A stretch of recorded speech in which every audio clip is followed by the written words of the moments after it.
നമ്മുടെ അലിഗേറ്റർകാർ ഡെഡായി പോയി എന്നുള്ള വിവരം ഞാൻ കഴിഞ്ഞ വീഡിയോയിൽ പറഞ്ഞിട്ടുണ്ടായിരുന്നു. അപ്പോൾ അത് കിടന്നിരുന്ന ആ ഒരു ബ്ലൂ ക്രേറ്റ് ഇപ്പോൾ കാലിയാണ്. അപ്പോൾ ഇവരെ ഞാൻ അതിലേക്ക് ട്രാൻസ്ഫർ ചെയ്തിട്ടുണ്ട്. അപ്പോൾ ട്രാൻസ്ഫർ ചെയ്യുന്നതിന് മുമ്പ് എടുത്തൊരു വീഡിയോ ആണ്. ഈ അടുത്ത് ഞാൻ അക്വേറിയം ഷോപ്പ് വിസിറ്റ് ചെയ്തിട്ടുണ്ടായിരുന്നു. ആ സമയത്ത് എടുത്തതാണ് ഈ 2 വൈറ്റ് ഷാർക്കിനെ. വൈറ്റ് ഷാർക്ക് എന്നാണ് പൊതുവേ പറയാറുള്ളത്. പക്ഷേ ഇതിൻ്റെ ഒറിജിനൽ പേരെന്ന് പറയുന്നത് ഇറിഡീസൻ ഷാർക്ക് കാറ്റ് ഫിഷ് എന്നാണ്. അതിൻ്റെ ബ്ലാക്കും വൈറ്റും ഉണ്ട്. ബ്ലാക്ക് ഷാർക്ക്, വൈറ്റ് ഷാർക്ക് എന്നൊക്കെയാണ് പറയുക അക്വേറിയം ഷോപ്പിൽ ചെന്ന് കഴിഞ്ഞാൽ. പക്ഷേ എൻ്റെ ഒറിജിനൽ പേരെന്ന് പറയുന്നത് ഇറിഡീസൻ ഷാർക്ക് കാറ്റ് ഫിഷ് എന്നാണ്. പാൻഗേഷ്യസ് ഹൈപ്പോതലാമസ് എന്നാണ് ഇതിൻ്റെ സയൻറ്റിഫിക് നെയിം എന്ന് പറയുന്നത്. ചില സ്ഥലങ്ങളിൽ ഇതിനെ പാൻഗേഷ്യസ് എന്ന് വിളിക്കാറുണ്ട്. അപ്പോൾ ഒരു വെറൈറ്റിക്ക് നമ്മൾ വൈറ്റിനെ എടുക്കാമെന്ന് വിചാരിച്ചു. ബ്ലാക്ക് എല്ലായിടത്തും കാണുന്നതാണ് പല സ്ഥലങ്ങളിൽ, അതുപോലെ മാർക്കറ്റുകളിലൊക്കെ നമുക്ക് എന്താ പറയുക ഭക്ഷണാവശ്യത്തിനായിട്ട് അവൈലബിൾ ആണ്. അപ്പോൾ നമ്മളൊരു വെറൈറ്റിക്ക് വൈറ്റിനെ എടുക്കാമെന്ന് വിചാരിച്ചു.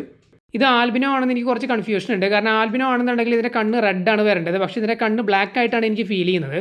കുറച്ച് വലിയ സൈസിൻ്റെയൊക്കെ ഞാൻ കണ്ടിട്ടുണ്ട്. അതിൻ്റെ കണ്ണൊക്കെ നല്ല ബ്രൈറ്റ് റെഡായിട്ട് തന്നെ എനിക്ക് തോന്നിയിട്ടുണ്ട്. ഇനിയിപ്പോൾ അത് ചെറുതായതുകൊണ്ടാണെന്ന് അറിയില്ല.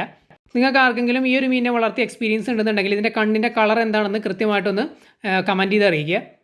കാരണം ഞാൻ നോക്കുമ്പോൾ ഇത് ബ്ലാക്ക് ആയിട്ടാണ് എനിക്ക് തോന്നുന്നത്. അങ്ങനെയാണെന്നുണ്ടെങ്കിൽ ഇത് വൈറ്റ് ഷാർക്കാണ്. വൈറ്റ് എന്നാണ് നമുക്ക് പറയാനായിട്ട് പറ്റുള്ളൂ. ആൽബിനോ എന്ന് പറയാൻ പറ്റില്ല. കണ്ണ് റെഡ് ആണെങ്കിലാണ് നമുക്ക് ആൽബിനോ എന്ന് പറയാനായിട്ട് സാധിക്കുന്നത്. ചില ആംഗിളിൽ നിന്ന് നോക്കുമ്പോൾ എനിക്ക് ഡാർക്ക് റെഡ് പോലെ ഫീൽ ചെയ്യുന്നുണ്ട്. അതുപോലെ തന്നെ ഞാൻ ക്യാമറയിൽ എടുത്ത സമയത്ത് ഞാൻ അക്വേറിയം ഷോപ്പിൽ നിന്ന് 1-2 ഷോട്ടുകൾ എടുത്തിട്ടുണ്ടായിരുന്നു. അപ്പോൾ അത് ഇങ്ങനെ സൈഡ് ഒന്ന് ചെരിഞ്ഞ് പോകുന്ന സമയത്ത് ഗ്ലെയർ അടിക്കുന്ന സമയത്ത് കണ്ണ് റെഡായിട്ട് ഫീൽ ചെയ്യുന്നുണ്ട്. പക്ഷേ നമ്മൾ ഡയറക്റ്റ് നോക്കുമ്പോൾ എനിക്ക് ബ്ലാക്ക് ആയിട്ട് തന്നെയാണ് ഫീൽ ചെയ്യുന്നത്.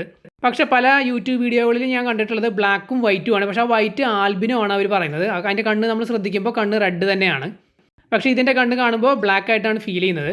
അപ്പോൾ നിങ്ങൾ ആരെങ്കിലും ഇതിനെ വാങ്ങി വളർത്തി എക്സ്പീരിയൻസ് ഉണ്ടെന്നുണ്ടെങ്കിൽ ഒന്ന് കൺഫേം ചെയ്ത് കമൻറ്റ് ചെയ്യുക. ഇത് ബ്ലാക്ക് ഐ ആണ് അല്ലെങ്കിൽ ആൽബിനോ ആണ്, റെഡ് ഐ ആണ് എന്നുള്ളത്. കാരണം മറ്റ് യൂട്യൂബ് വീഡിയോകളിലൊക്കെ ഞാൻ 2 വെറൈറ്റി മാത്രമാണ് കണ്ടിട്ടുള്ളത്. ഒന്ന് ബ്ലാക്കും രണ്ടാമത്തെ ആൽബിനോ ആണ്. കണ്ണ് റെഡാണ്. ഇങ്ങനെ ഒരു ബ്ലാക്ക് ഐ വെറൈറ്റി ഉള്ളതായിട്ട് ഞാൻ വീഡിയോകളിലധികം കണ്ടില്ല. ഇനിയിപ്പോൾ നേരത്തെ പറഞ്ഞതുപോലെ ഇത് ചെറിയ സൈസ് ആയതുകൊണ്ടാണ്, ഇനി വലുതാകുമ്പോഴാണ് ഇതിൻ്റെ കണ്ണ് കൂടുതലും ഒരു റെഡിഷ് കളറിലേക്ക് വരുന്നതെന്ന് എനിക്കറിയില്ല. അറിയാവുന്നവരൊന്ന് കമൻറ്റ് ചെയ്ത് അറിയിക്കുക. അപ്പോൾ ഇതിനെ തന്നെയാണ് നമ്മൾ ആസാം വാള എന്ന് പറയുന്നത്. ആസാം വാള എന്ന് പറയുന്ന ഒരു ബ്ലാക്ക് വെറൈറ്റി, അത് ഈ സംഭവം തന്നെയാണ്. ഇതിൻ്റെ ബ്ലാക്കാണ് മാർക്കറ്റിൽ ഭക്ഷണാവശ്യങ്ങൾക്കായിട്ട് വരുന്നത്, ആസാം വാള എന്ന് പറഞ്ഞിട്ട്. അപ്പോൾ അത് തന്നെയാണ് ഈ സംഭവം. ഇത് വൈറ്റ് കളറിൽ വരുന്നത് മാത്രം. അതുപോലെ തന്നെ ആൽബിനോ വെറൈറ്റിയും വരുന്നുണ്ട്. ഇതിൻ്റെ പ്രൈസ് എന്ന് പറയുന്നത് വളരെ ചീപ്പായിട്ടുള്ളൊരു പ്രൈസായിട്ടാണ് എനിക്ക് തോന്നിയത്. കാരണം 2 എണ്ണത്തിന് വെറും 60 രൂപയാണ് പ്രൈസ് വരുന്നത്. ഈ വൈറ്റിൻ്റെ വിലയാണ് ഞാൻ ചോദിച്ചത്. ഞാൻ വാങ്ങിയതും വൈറ്റാണ്. അതുകൊണ്ട് ഇതിൻ്റെ വില എനിക്കറിയാം. 2 എണ്ണത്തിന് 60 രൂപയാണ് പറഞ്ഞത്. ബ്ലാക്കും അവിടെ കിടപ്പുണ്ട്. ബ്ലാക്കിൻ്റെ പ്രൈസ് എനിക്കറിയില്ല. ചിലപ്പോൾ സെയിം പ്രൈസ് ആയിരിക്കും, അഥവാ ഇനി പ്രൈസ് കുറവാണെന്ന് എനിക്കറിയില്ല. ചില വീഡിയോകളിലൊക്കെ ഞാൻ പറഞ്ഞു കേട്ടു, ഇപ്പോൾ ഈ ഒരു ആൽബിനോയ്ക്ക് 60 രൂപയാണെന്നുണ്ടെങ്കിൽ ബ്ലാക്ക് വെറൈറ്റിക്ക് നേരെ പകുതിയായിരിക്കും എന്നാണ് അവർ പറയുന്നത്. കൃത്യമായിട്ട് ആ പ്രൈസ് മനസ്സിലാക്കാനായിട്ട് ഞാൻ ബ്ലാക്ക് വെറൈറ്റിയുടെ പ്രൈസ് ചോദിച്ചിട്ടുണ്ടായിരുന്നില്ല. നമ്മൾ ഇതിനെ വാങ്ങിയതുകൊണ്ട് ഇതിൻ്റെ പ്രൈസ് മാത്രമാണ് ചോദിച്ചത്. അപ്പോൾ 2 എണ്ണത്തിന് 60 രൂപയാണ് പ്രൈസ് വരുന്നത്. പിന്നെ ഈ ഒരു മീനിൻ്റെ പ്രത്യേകത എന്ന് പറഞ്ഞു കഴിഞ്ഞാൽ ഇത് വളരെ ആക്റ്റീവായിട്ട് നീന്തി നടക്കുന്ന ഒരു മീനാണ്. നല്ല സൈസ് വയ്ക്കുന്ന ഒരു മീനും കൂടിയാണ്. മോൺസ്റ്റർ ഫിഷ് കാറ്റഗറിയിലൊക്കെ പെടുത്താൻ പറ്റിയൊരു മീനാണ്. അപ്പോൾ ഇതിൻ്റെ പ്രത്യേകത കണ്ടില്ലേ, ഇത് ബബിൾസ് ഇട്ട് പോകുന്നത് കണ്ടില്ലേ.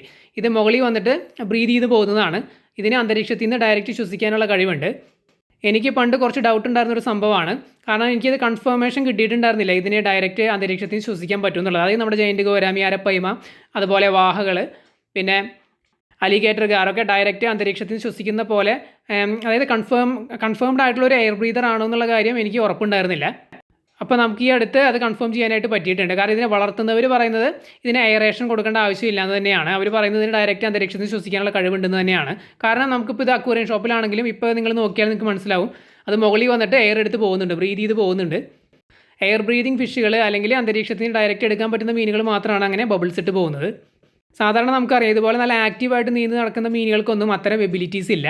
ഇപ്പോൾ അരപ്പൈമയാണെങ്കിലും അലിഗേറ്റർ കാറാണെന്നുണ്ടെങ്കിലും വാകളാണെങ്കിലും അവരൊക്കെ ഒന്ന് സ്ലോ മൂവിങ് ആയിട്ടുള്ള മീനുകളാണ്. അല്ലെങ്കിൽ ഒന്ന് നമ്മൾ കുറേ നേരം അനങ്ങാതെയൊക്കെ ഒരു സൈഡിലൊക്കെ മാറി നിൽക്കുന്ന ടൈപ്പ് മീനുകളാണ്. ഈ മീൻ അങ്ങനെയല്ല, ഭയങ്കര ആക്റ്റീവായിട്ട് എന്താ പറയുക, ഹൈപ്പർ ആക്റ്റീവ് എന്നൊക്കെ വേണമെങ്കിൽ പറയാം.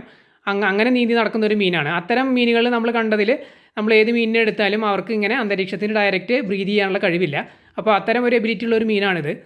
നല്ല സൈസ് വയ്ക്കുന്ന ഒരു മീനുമാണ്. അതേസമയം വലിയ പ്രൈസും വരുന്നില്ല. ഈ പറഞ്ഞ പോലെ 2 എണ്ണത്തിന് വെറും 60 രൂപയാണ് പ്രൈസ് വന്നത്. അത് ഈ ഒരു സൈസിന്. ഇത് തീരെ ചെറിയ സൈസല്ല. ഇതിന് ഏകദേശം 4 ഇഞ്ച് നീളം വരുന്നുണ്ട്, അല്ലെങ്കിൽ സൈസ് വരുന്നുണ്ട്. ഞാനിപ്പോൾ ഇതിനെ ടെമ്പററി ആയിട്ടാണ് ഈ ഒരു അലിഗേറ്റർ കാർ കിടന്ന ആ ഒരു ബോക്സിലേക്ക് ഇട്ടിട്ടുള്ളത്. ഞാൻ ഇതിനെ വാങ്ങിയത് എന്തിനാണെന്ന് വെച്ച് കഴിഞ്ഞാൽ നമ്മുടെ ജയൻറ്റ് ഗൗരാമികൾ കിടക്കുന്ന ആ ഒരു ഔട്ട്ഡോർ ടാങ്കിലൊന്ന് ഇട്ട് നോക്കാമെന്ന് വിചാരിച്ചിട്ടാണ്. എന്ത് സംഭവിക്കുന്നു നമുക്ക് കൃത്യമായിട്ട് അറിയില്ല. കാരണം ഇവരുടെ സൈസ് ഈ പറഞ്ഞ പോലെ 4 ഇഞ്ച് ആയതുകൊണ്ട്. കാരണം അതിൽ കിടക്കുന്ന ജയൻറ്റ് ഗൗരാമികളൊക്കെ അത്യാവശ്യം സൈസ് ഉള്ളതാണ്. പക്ഷേ ടാങ്കിന് കുറച്ച് വലുപ്പമുണ്ട്.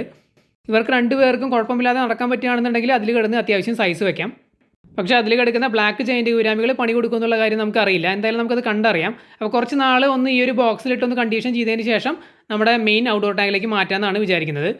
ഇവരെ ഒരു 6 എണ്ണത്തിനൊക്കെ വാങ്ങിയിട്ട് ഒന്ന് സീരിയസ് ആയിട്ട് വളർത്തി നോക്കാനായിട്ട് പ്ലാൻ ചെയ്യുന്നുണ്ട്. അത് ഞാൻ നേരത്തെ പറഞ്ഞതുപോലെ അല്ലെങ്കിൽ കഴിഞ്ഞ വീഡിയോയിൽ പറഞ്ഞിട്ടുള്ളതുപോലെ നമ്മൾ ഒരു ഔട്ട്ഡോർ ടാങ്കൊക്കെ സെറ്റ് ചെയ്തതിന് ശേഷമായിരിക്കും എണ്ണത്തിൽ കൂടുതൽ വാങ്ങുന്നത്. ഇപ്പോൾ ഞാൻ ജസ്റ്റ് ഒന്ന് ട്രയൽ അടിക്കാൻ വേണ്ടി വാങ്ങിയതാണ്. നമ്മുടെ മെയിൻ ഔട്ട്ഡോർ ടാങ്കിലിട്ട് എങ്ങനെയാണ് സംഭവം എന്നൊന്ന് അറിയാൻ വേണ്ടിയിട്ടാണ്. ഇവർ ഓക്കെ ആണെന്നുണ്ടെങ്കിൽ അതിൽ കിടന്ന് ഇവർക്ക് കുറച്ച് സൈസ് ആവാൻ പറ്റും. അല്ല ജയൻറ്റ് ഗൗരാമികൾ ഇവർക്ക് പണി കൊടുക്കാനായിട്ട് നോക്കുകയാണെന്നുണ്ടെങ്കിൽ പിന്നെ നമ്മൾ ഔട്ട്ഡോർ ടാങ്കൊക്കെ സെറ്റ് ചെയ്തതിന് ശേഷമായിരിക്കും ഇവരെ വാങ്ങുന്നത്. മിനിമം നമ്മളൊരു 6 എണ്ണെങ്കിലും വാങ്ങാൻ പ്ലാൻ ചെയ്യുന്നുണ്ട് ഭാവിയിൽ. കഴിഞ്ഞ വീഡിയോയിൽ നമ്മൾ പറഞ്ഞിട്ടുണ്ടായിരുന്നു നമ്മൾ ഓസ്കാറുകളെയാണ് ഇനി വാങ്ങാനായിട്ട് പ്ലാൻ ചെയ്തിട്ടുള്ളത്. ഓസ്കാറുകൾ എല്ലാ വെറൈറ്റിയും, അത് tiger, albino fire red, emperor കോപ്പറൊക്കെ നമ്മൾ വാങ്ങാനായിട്ട് പ്ലാൻ ചെയ്തിട്ടുണ്ട്. അവരെ ആകുമ്പോൾ ഇതുപോലുള്ള ചെറിയ സ്പേസുകളിലൊക്കെ നമുക്കിട്ട് വളർത്താൻ പറ്റും. അതായത് ഈ ഒരു സ്പേസിനകത്ത് അവർക്ക് മാക്സിമം എത്ര സൈസ് വെക്കാൻ പറ്റുമോ അതുവരെ നമുക്ക് വളർത്താം. അതായത് ഈ ജയൻറ്റ് ഗൗരാമികളൊക്കെ പോലെ സ്ലോ മൂവിങ് ആയിട്ടുള്ള മീനുകളാണ്. അപ്പോൾ ഓസ്കാറുകളെയാണ് നമ്മൾ പ്ലാൻ ചെയ്തിട്ടുള്ളത്. ഈ കാണുന്ന ബ്ലൂ ക്രേറ്റിലും അതുപോലെ തന്നെ നമ്മുടെ പുലിവാഹ കിടക്കുന്ന ആ ഒരു ഫ്രിഡ്ജ് ബോക്സിലും നമ്മൾ ഓസ്കാറുകളെയാണ് വാങ്ങി ഇടാനായിട്ട് ഇപ്പോൾ തൽക്കാലം പ്ലാൻ ചെയ്തിട്ടുള്ളത്. ഒരു പെയർ ആൽബിനോ ഫയർ റെഡ്, അതുപോലെ തന്നെ ഒരു പെയർ ടൈഗർ ഓസ്കാർ, അല്ലെങ്കിൽ ടൈഗർ ഓസ്കാറിന് മാറ്റിയിട്ട് വേറെ ഏതെങ്കിലും നല്ല വെറൈറ്റി ഉണ്ടെങ്കിൽ അത് ഒരു പെയർ വാങ്ങാനാണ് പ്ലാൻ ചെയ്തിട്ടുള്ളത്. അപ്പോൾ ഈ വൈറ്റ് ഷാർക്കുകളെ നമ്മൾ കുറച്ച് നാളാണ് ഇതിനകത്ത് ഇടാനായിട്ട് പ്ലാൻ ചെയ്തിട്ടുള്ളത്. അത് കഴിയുമ്പോൾ നമ്മൾ ഔട്ട്ഡോർ ടാങ്കിലേക്ക് മാറ്റും. പിന്നെ ഈ ഷാർക്കുകളുടെ ഒരു പ്രത്യേകത എന്താണെന്ന് വെച്ച് കഴിഞ്ഞാൽ ഇവർ പെല്ലറ്റ് ഫുഡൊക്കെ നല്ല രീതിയിൽ കഴിക്കും എന്നുള്ളതാണ്. പെല്ലറ്റ് ഫുഡും കഴിക്കും, പിന്നെ നമ്മളെ മറ്റ് നോൺ വെജ് ഫുഡുകളായിട്ടുള്ള എല്ലാ ഫുഡുകളും ഇവർ കഴിക്കും. അപ്പോൾ ഫുഡിൻ്റെ കാര്യത്തിൽ നമ്മൾ പേടിക്കേണ്ട കാര്യമൊന്നുമില്ല. പെല്ലറ്റും കഴിക്കും, അതുപോലെ തന്നെ മറ്റ് നോൺ വെജ് ഫുഡുകളും കഴിക്കും. ഇവരുടെ ഒരു മെയിൻ സംഭവം എന്ന് പറയുന്നത് സ്പേസ് തന്നെയാണ്, ടാങ്ക് സ്പേസ് തന്നെയാണ്. ടാങ്ക് സ്പേസ് നന്നായിട്ടുണ്ടെങ്കിൽ ഇവർ നല്ല സൈസ് വയ്ക്കും. ഈ ഷാർക്കുകൾ 3 ഫീറ്റ് വരെയൊക്കെ സൈസ് വയ്ക്കുന്ന മീനുകളാണ്. ഇവരെക്കുറിച്ച് അറിഞ്ഞിരിക്കേണ്ട കാര്യങ്ങൾ എന്ന് പറഞ്ഞിട്ടൊരു വീഡിയോ ഞാൻ ഓൾറെഡി ചെയ്തിട്ടുണ്ട്. ഇനി ചെയ്യാനുള്ളത് ഡയറ്റും അസുഖങ്ങളെക്കുറിച്ചുമാണ്. അത് ഞാൻ ഉടനെ തന്നെ ചെയ്യുന്നതായിരിക്കും. എന്തെങ്കിലും ഡൗട്ട് ഉണ്ടെങ്കിൽ കമൻറ്റ് ചെയ്ത് ചോദിക്കുക, നമ്മൾ തീർച്ചയായിട്ടും റിപ്ലൈ തരുന്നതായിരിക്കും.